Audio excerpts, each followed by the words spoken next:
You know, you probably learned in school that the American Civil War ended in 1865. Right, at Appomattox. Yeah, exactly, Appomattox.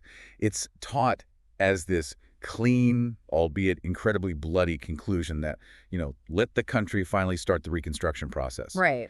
But for this deep dive, I want you to just completely erase that timeline from your mind. Yeah, throw it out. Throw it right out. Because today we are looking at an alternate reality where the fighting didn't stop, where the war just ground on for nearly 2 decades. And it's not just that the war kept going, it's that the war completely hijacked the Industrial Revolution. Yes, it turned this period of, broad societal advancement into this frantic, incredibly localized arms race. It's fascinating. And to piece this all together, we're pulling from a really diverse stack of sources today. We are. We've got Cherie Priest's speculative novel, Dreadnought, alongside these really dense historical essays on 19th century triage medicine. Plus some actual theoretical engineering papers on the physics of steam and diesel-powered mechs. Right. So the mission of this deep dive today is to figure out exactly how extreme, unchecked technological acceleration actually impacts everyday human lives. Especially when the only driver of that technology is just a desperate need for military supremacy. Yeah, it's not about making life better. It's about winning a forever war. And we are anchoring this whole exploration through the perspective of one specific person. Right. We aren't looking at this from, the safe distance of a general's war room. No, we are down in the dirt. We are looking at the blood and the machinery through the eyes of a 28-year-old combat nurse named Vanita Lynch. Though, in the wards, everyone just calls her Mercy. Mercy, yeah. And the contrast here is really what makes this source material so incredibly compelling. I mean, you have an era where engineers are literally building 40-foot-tall, steam-powered mechanized walkers. Right. And armoring these massive airships to float over the Smoky Mountains. But down on the ground, human beings are still just made of the exact same fragile flesh and bone. Exactly. So we're going to examine the underlying mechanics of these machines, the brutal medical realities of the battlefield, and these bizarre sociopolitical shifts that happen when survival just completely overrides ideology. So to really understand the baseline of Mercy's reality, we have to look at the environment where she spends all her time. Right, which is the Robertson Hospital in Richmond, Virginia. And it's roughly 1879 in the timeline. The war has been raging for 15, almost 20 years at this point. And the hospital perfectly reflects the psychological erosion of a forever war.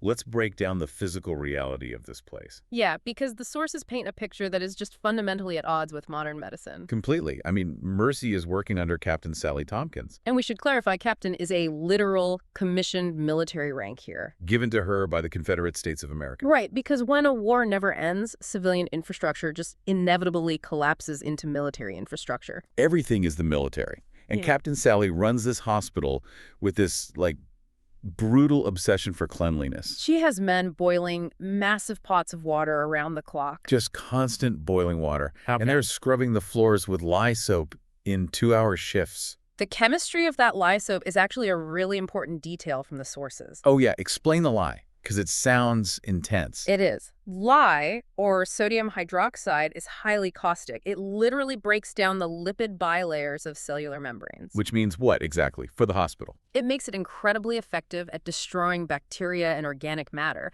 Now, Captain Sally doesn't know about germ theory in the modern sense. Right, it's still the 1870s. Exactly. Yeah. But she knows empirically that maintaining a caustic environment keeps putrefaction at bay. But the tragedy of the sources is that, honestly, it doesn't even matter. No, it doesn't.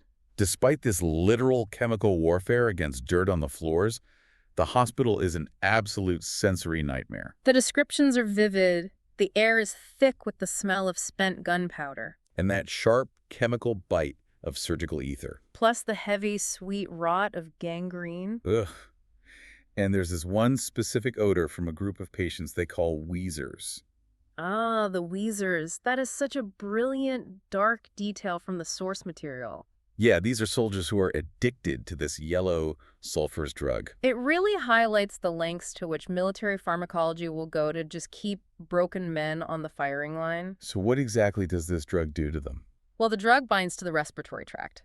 It provides this massive stimulant effect that keeps exhausted soldiers awake in the trenches for days. But there's a huge cost. A massive cost. The byproduct is a chronic asthmatic wheeze, hence the name, and a sulfurous body odor that literally seeps out of their pores. It fundamentally alters their biology. Exactly. Mercy actually compares the overarching smell of the whole hospital to this time on her childhood farm when a bull died and just bloated in the sun. Which is a horrific image. It is, but she notes that the hospital is actually worse. Right, because the dead bull eventually faded away. Exactly. Yeah. The rain washed the soil, the scavengers took the meat, the bones were buried. Like the biological cycle actually completed itself. But the hospital is an industrial machine that never, ever stops. The smell just gets under her fingernails and stays there. I was thinking about this, and it's basically a morbid assembly line. That's a great analogy. Right.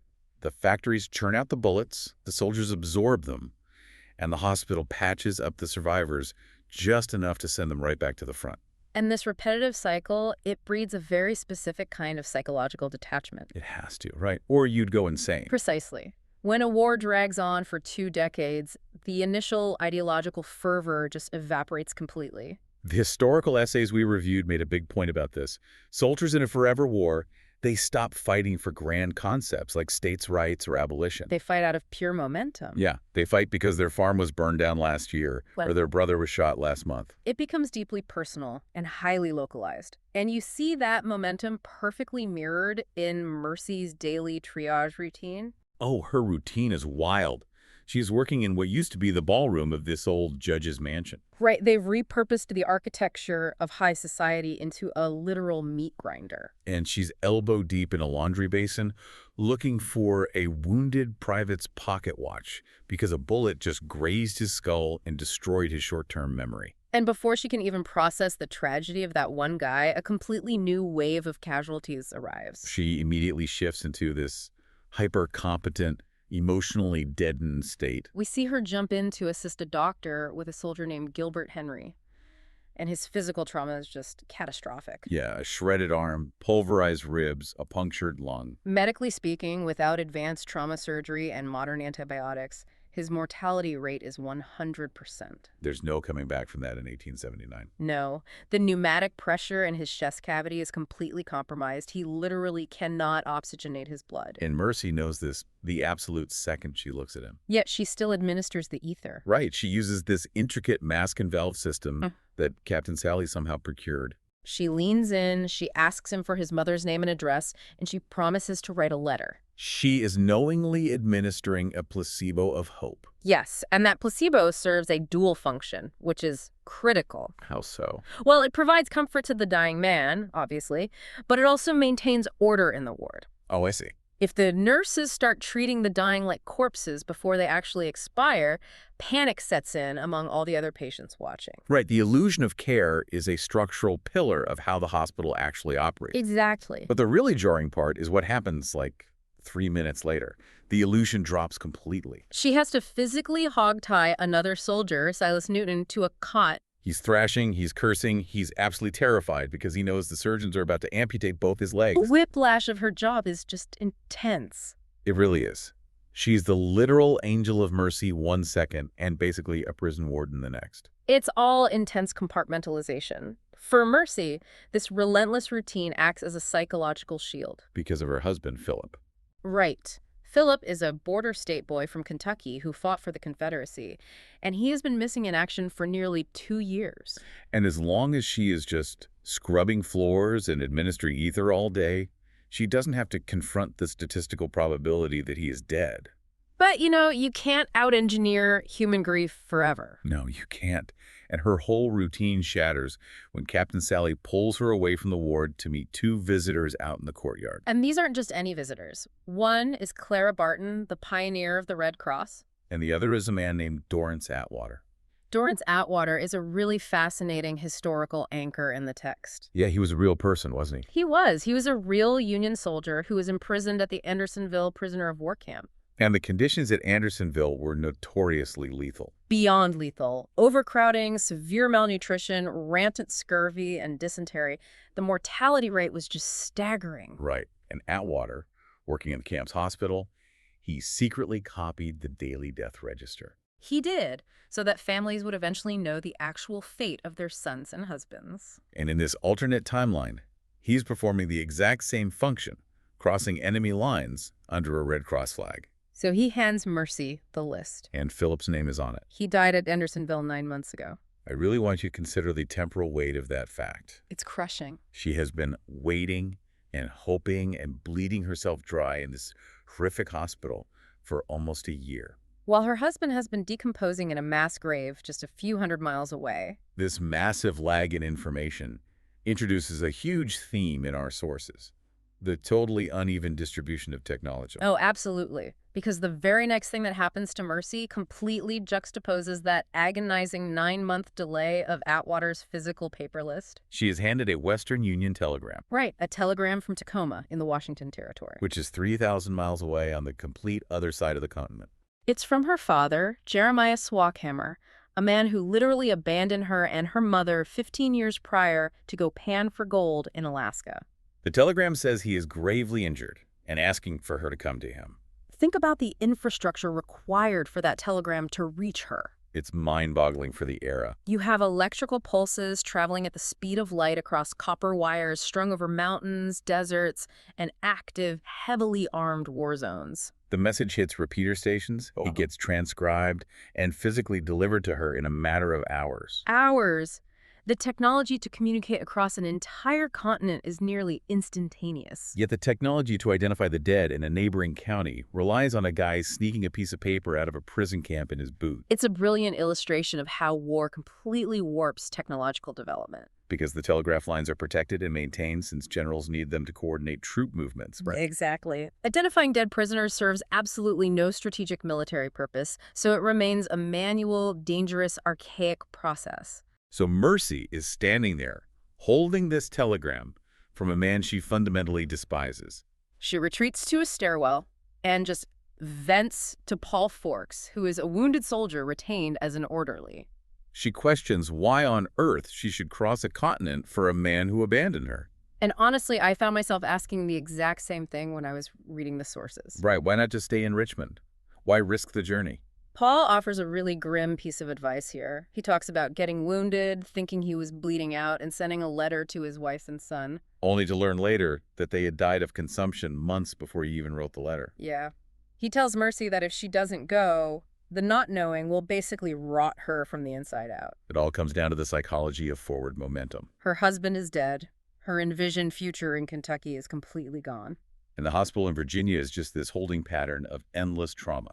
So a telegram from Tacoma represents literally the only tangible, unresolved thread left in her life. She chooses motion over stagnation. And the specific method of motion she chooses is where those engineering papers we reviewed really come into play. Oh, this is the best part. She goes to the Richmond airship yard to buy a ticket. She boards a civilian transport dirigible called the Zephyr. The logistics of this airship yard reflect a society that has entirely normalized the extraordinary. It's described almost like a vertical train station, massive iron claws docking these floating leviathans. But the core technology keeping these ships aloft is highly volatile. Highly. I need to talk about the refueling process because it is terrifying when you understand the chemistry involved. Walk us through it. So Mercy watches the ground crew roll out this massive steel-banded canister on a narrow rail track. It looks like a giant loaf of bread. Right. A crewman hooks up these thick hoses, turns a pressure valve, and just pumps the gas directly into the Zephyr's envelope. And we should be clear, they're pumping hydrogen, not helium. Exactly. Why hydrogen? I was reading the engineering specs on this. Helium is an inert, safe gas. But in the 1870s, we hadn't figured out how to extract it in industrial quantities from natural gas reserves. Hydrogen, on the other hand, is easily produced by reacting metals with acids or through the electrolysis of water. It is highly abundant, highly buoyant, and violently, catastrophically flammable. It requires a tiny ignition energy to combust, and it burns with an almost invisible flame. Which sets up a very tense dynamic between Mercy and a fellow passenger she meets, an Englishman named Gordon Rand. Right, Rand is an author, basically a tourist, who views these airships as the ultimate romantic achievement of the industrial age. He looks at the Zephyr and sees the glorious conquest of the sky. Mercy looks at the Zephyr and sees a floating bomb. and she quickly shatters his romantic illusions. Yeah, Rand asks her why they don't just armor the airships with iron plates to protect them from ground fire. And this brings us right to the brutal physics of lighter-than-air flight. Explain the buoyancy issue here. Buoyancy dictates that the upward force on the airship must equal the weight of the displaced air. But air is not very dense. So to lift a heavy payload, you need an absolutely massive volume of hydrogen. So if you try to bolt heavy iron armor onto the hull, The weight immediately exceeds the lifting capacity. The ship simply cannot generate enough displacement to get off the ground.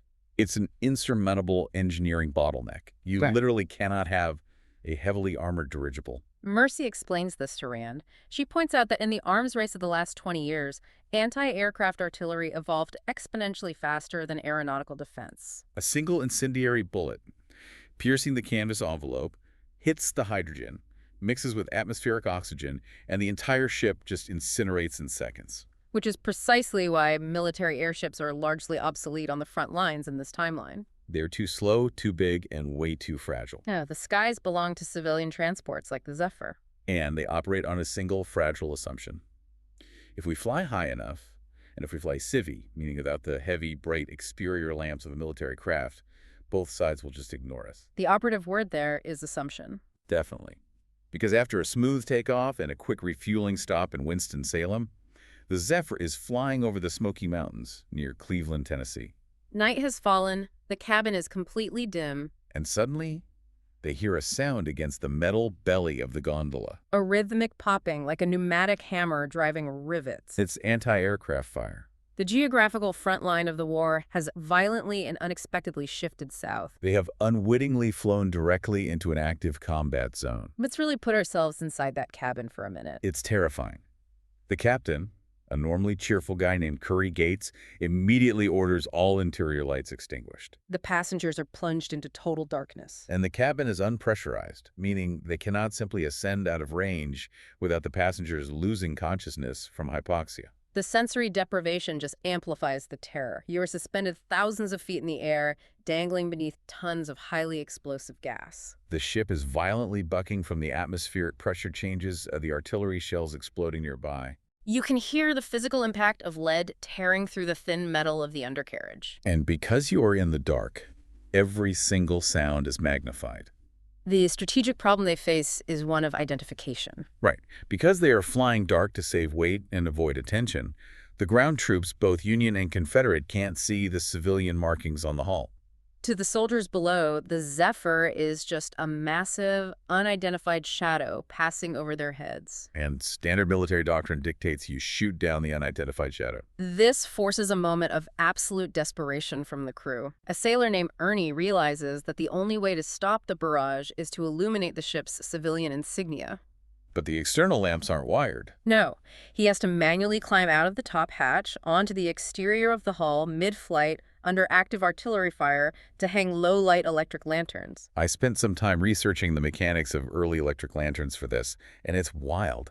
We aren't talking about modern durable LEDs here. Not at all. These are likely primitive incandescent or arc lamps powered by heavy, sloshing wet cell batteries. So Ernie is dragging these volatile chemical batteries and fragile glass bulbs across a metal hull that is currently acting as a giant lightning rod for anti-aircraft fire. The passengers can literally hear him scraping across the hull above them. He manages to hang 2 lanterns, illuminating the CSA's civilian logo. But as he's working, a bullet strikes one of the lanterns directly in his hand. The primitive battery shatters, the filament arcs, and he suffers severe electrical burns and deep lacerations. He makes it back inside, but the damage to the ship is already done. A shell tears through the rear of the envelope and completely destroys the rudder. The Zephyr loses all directional control.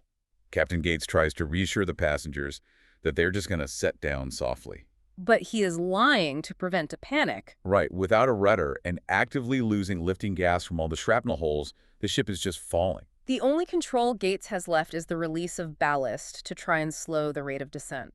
The crash sequence is so visceral. They hit the forest canopy, and the trees actually act as this massive organic shock absorber. The hull drags through the high branches, tearing metal and snapping timber. The friction slows their downward velocity just enough so that when they finally break through the canopy and fall the final 15 feet to the forest floor, The impact doesn't kill everyone instantly. The gondola just slams into the mud, violently tilting on its side. Surviving that crash is a statistical anomaly. But the relief is instantly erased by their geographic reality. Right. They pry open the top hatch and crawl out into the humid Tennessee night, only to be met by a horse-drawn cart driven by frantic Confederate soldiers. And these soldiers are in full, chaotic retreat. And they quickly explained to Mercy and the survivors why the front line shifted so abruptly, why the train lines they were relying on were suddenly overrun. The Union Army deployed a piece of machinery that sounds like it belongs in a myth, but is entirely grounded in heavy industrial engineering. They call it the Dreadnought. The Dreadnought is described as an unholy armored war train. It's essentially a mobile fortress, right? Yes. By armoring a heavy-duty locomotive and equipping it with high-caliber artillery, the Union created a weapon that can smash through standard Confederate blockades. And it completely dominates any territory within firing range of the tracks. But the train is just the delivery mechanism. That's the scariest part. The Dreadnought was just used to punch a hole in the lines to deliver the real nightmare to the front. The walkers. And here's where the technological divergence in our alternate history becomes incredibly specific and mechanically complex. The Union has deployed massive bipedal mechanical giants, and they are powered by steam. Let's really look at the mechanics of a steam walker. How does a steam engine actually work in this context? Well, you have an external combustion system. You shovel coal or wood into a firebox. Right. The heat boils water in a massive boiler, creating high-pressure steam. That steam expands into cylinders, driving pistons, which turn gears to move the mechanical legs. But the inherent flaw in applying 19th century steam technology to a walking mech is the power-to-weight ratio. And more importantly, the thermodynamics. Explain that. Water is heavy. Coal is heavy. To power a 40-foot machine, you need massive reserves of both. Which makes the machines sluggish. Exactly. Furthermore, steam engines are notoriously inefficient at converting heat into work. Most of the thermal energy radiates outward as ambient heat. Imagine being the two Union pilots inside that machine. Oh, that's a nightmare. You are locked inside an iron box that sits directly on top of a roaring boiler. The ambient temperature inside the cockpit would easily exceed 130 degrees Fahrenheit. The pilots are literally cooking in their own sweat. They suffer from severe heat exhaustion, which severely limits the operational time of the walker. Which is why the Confederate response is so technologically fascinating. Because cut off from the highly industrialized North, the South had to innovate. And they had access to a resource the North didn't fully utilize yet: Texas crude oil. Right. The Confederacy transitioned away from external combustion and embraced early internal combustion. Specifically, the diesel engine. The soldiers tell Mercy that their walker, the Hellbender, is hunting the Union steam mechs in the woods right now. The diesel engine works on compression ignition. It draws in air, compresses it until it reaches a massive temperature, and then injects atomized petroleum, which instantly ignites. The engineering advantages of this are staggering. Internal combustion engines have a much higher energy density than steam. You don't need to carry tons of water. You don't need a massive, heavy boiler. And the engine runs vastly cooler, meaning the pilots don't suffer heat stroke. So the machine is lighter, faster, and way more maneuverable. So out in the dark woods of Tennessee, you have this apocalyptic clash of engineering philosophies. Heavy, lumbering northern steam versus agile, cooler-running southern diesel. It's like a kaiju battle, but made of iron and oil. But while these 40-foot metal titans are maneuvering to destroy each other, the humans scurrying around their feet are still subject to basic physics. Right. The survivors are packed into this Confederate cart, fleeing the artillery barrage. The horses are panicked. The cart hits a rock. The wooden axle snaps under the sheer weight and velocity, and everyone is violently thrown into the dirt. The driver of the cart, Mickey, has his skull split open on a rock. The aristocratic Englishman, Gordon Rand, is just paralyzed by shock. The airship captain is completely useless. And this is the exact moment the hospital assembly line pays off for Mercy. She doesn't freeze. Not at all. She hauls Mickey's bleeding body out of the wreckage. She just takes total command of the battlefield. She assesses the logistical situation immediately. They cannot stay on the road. She puts the weakest survivors, including the wounded crewman Ernie, onto the surviving horses, instructs them to ride west toward the rail lines, and takes charge of the civilians on foot. She is forcefully marching them through the woods, but her reputation actually catches up with her. A Confederate soldier named Jensen realizes who she is. A Robertson hospital nurse. And in this military culture, that title carries massive weight. It signifies someone who has seen the absolute worst of human trauma and didn't break. Jensen begs her to come to their medical tent. Their commanding officer, Colonel Durant, has been hit. The juxtaposition in this next sequence is really the thematic core of the entire deep dive. Mercy follows Jensen into a flimsy canvas tent. The air is thick with the smell of blood and panicked men. And just outside the canvas, the Hellbender strides past. The sources describe the Hellbender so vividly, it's 40 feet tall. It has a bucket-shaped iron head housing the pilots. Glowing red electric eyes sweeping the tree line like a lighthouse. It's leaking hot black oil from its pneumatic joints. And it unleashes this mechanical banshee scream, literally venting compressed air to challenge the Union forces. It represents millions of dollars in research development and heavy manufacturing. It is the absolute apex of macro-engineering. And yet, inside the tent, looking at Colonel Durant, we are slammed right back into the reality of microfragility. Durant has been hit by grape shot. Let's clarify what grape shot is for a second. It's not a single clean bullet. No, it's a canvas bag filled with small iron balls fired from a cannon. When it leaves the barrel, the bag shreds and the iron balls spread out like a massive shotgun blast. It doesn't pierce. It pulverizes. Durant's shoulder and chest cavity are essentially turned into a slurry of flesh, bone splinters, and iron. And Mercy's tool set to fix this catastrophic trauma. It's pathetic, honestly.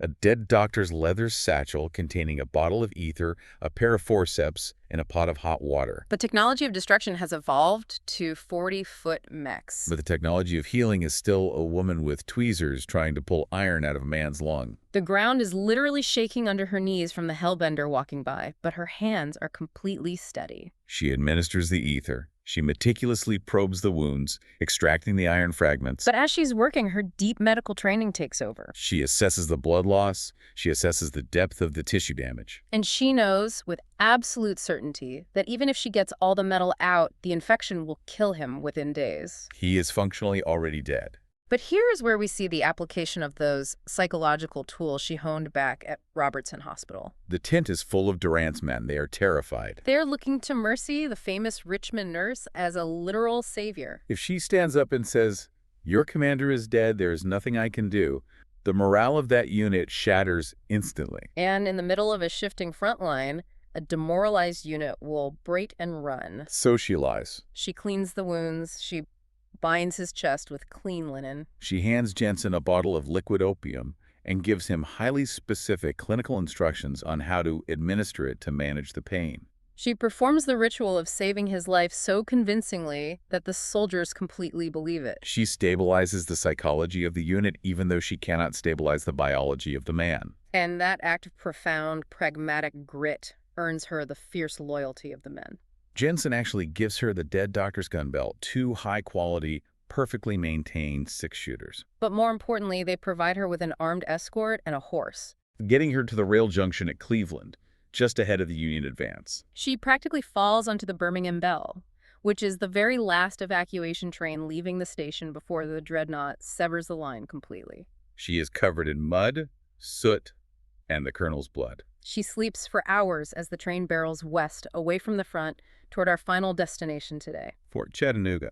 Now, Fort Chattanooga represents a massive paradigm shift in our alternate history. When Mercy steps off the train the next morning, she isn't met by the ruined, starving cities typical of the dying Confederacy in our timeline. Not at all. She steps into a staggering, thriving industrial hub. The physical description of the city is overwhelming. It sits in the shadow of Lookout Mountain, completely walled and fortified. A local vendor tells Mercy that Chattanooga is made of rails and steel and coal. It operates as the central nervous system for the entire Confederate war effort in the Western Theater. And the vendor also explains why the citizens of Chattanooga aren't panicking over the rumors of the Dreadnought. Right, because the city's defense strategy isn't just thick walls. It's a labyrinthine rail network. The city has so many intersecting tracks, switchbacks, and heavy diesel engines that if the Union's singular monster train ever breached the perimeter, the local engineers could simply outmaneuver it, trap it on a dead-end spur, and dismantle it piece by piece with their own diesel walkers. it's an impenetrable fortress built entirely on logistical superiority. But the architecture isn't the most shocking thing about Chattanooga. No, it's the demographics. As Mercy walks through the transit station, she realizes something huge. The vast majority of the workforce, the porters hauling cargo, the mechanics fixing the diesel engines, the rail engineers studying schematics, are freed black men. And this is where the socio-political reality of this alternate timeline radically diverges from our own. The source text details a fascinating, albeit cynical, history of emancipation. In this world, the states of Tennessee, Virginia, and North Carolina abolished slavery in the late 1860s. Texas and Florida followed shortly after. Texas even went so far as to offer vast land grants to freedmen. By 1879, only Mississippi and Alabama remained stubborn holdouts. Now, hold on. I really have to push back on this. Mm. You're telling me that the Confederacy, a government explicitly foundationally established to preserve and expand the institution of chattel slavery, just voluntarily gave it up? I know. That feels like a massive historical leap. How do the sources justify this, mathematically or politically? They justify it purely through the ruthless logistics of a multi-front forever war. Okay. It had absolutely nothing to do with moral enlightenment or some sudden crisis of conscience. It was an equation of pure survival. Let's look at the mechanics of that equation because it's wild. The Confederacy was being strangled. They were fighting a massively industrialized North. They needed hundreds of thousands of men on the front lines just to hold the borders. But because they maintained an enslaved population of millions who desperately wanted to be free, The Confederacy had to dedicate massive amounts of manpower, weapons, and resources just to police the plantations and prevent armed uprisings. it's a two-front war. You are fighting the Union Army in the North, and you are fighting a suppressed population in your own territory. You literally can't sustain that. Exactly. And economically, the agrarian system was collapsing. You can't run a massive war machine on cotton. You need food, you need steel, you need diesel. The governor of Texas in this timeline looked at the collapsing infrastructure and did the math. The source literally quotes the rationale. Looks like easy math to me. We need people to grow food. Bring in the free blacks and let them break their backs on their own land for a change. Wow. So they essentially realized that holding on to slavery was a luxury their war machine could no longer afford. They traded the foundational institution of their society for sheer economic and military utility. Precisely. They needed mechanics to build the hellbenders. They needed engineers to run the rail lines. They established technical schools for freedmen in Chattanooga, not out of a desire for equality, but because an uneducated workforce cannot maintain complex diesel engines. The emancipation we see here is quite literally a byproduct of bloodshed. It completely upends how we usually think about societal progress. Right. We instinctively want to link technological advancement and social integration with moral growth. But in this timeline, progress is entirely cynical. The society is integrating and innovating, but the engine driving that integration is a machine built to kill people more efficiently. It forces us to ask very uncomfortable questions about the nature of infrastructure.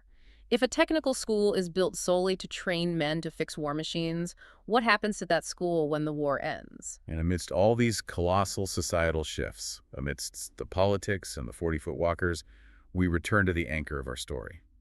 Mercy Lynch. She makes her way to the St. George Hotel in Chattanooga. She scrubs the dried blood out of her dress in a cheap tin basin. She goes down to a notion store, buys a few replacement items, some thread, some bandages, and repacks her medical satchel. She is the ultimate embodiment of resilience. She sits on her hotel bed, looking at her meager supplies, and confronts the absolute absurdity of her situation. She admits to herself that she barely even remembers her father, Jeremiah. She hasn't seen him since she was a little girl playing in the grass.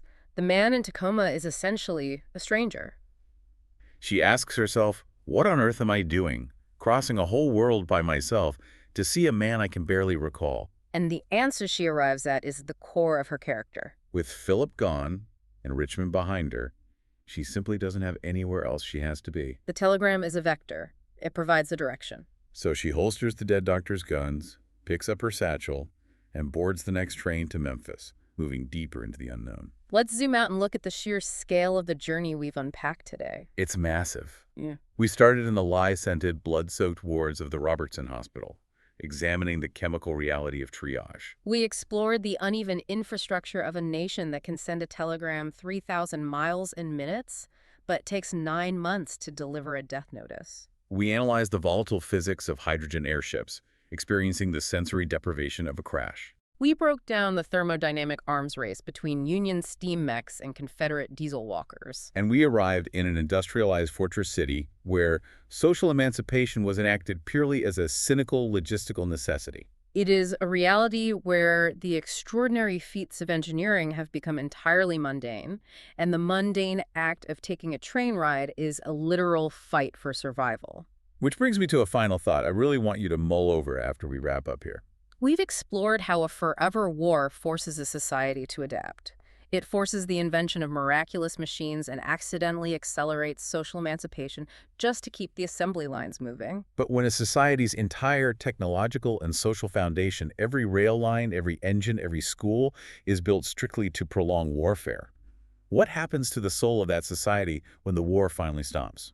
Is it even possible to build a functional, peaceful future when the very bedrock of all your progress is just the logistics of survival? When your hospitals have spent decades operating as assembly lines for shattered humans, can the doctors ever remember how to actually heal? It's a profound question about the permanent scars left by innovation driven solely by conflict.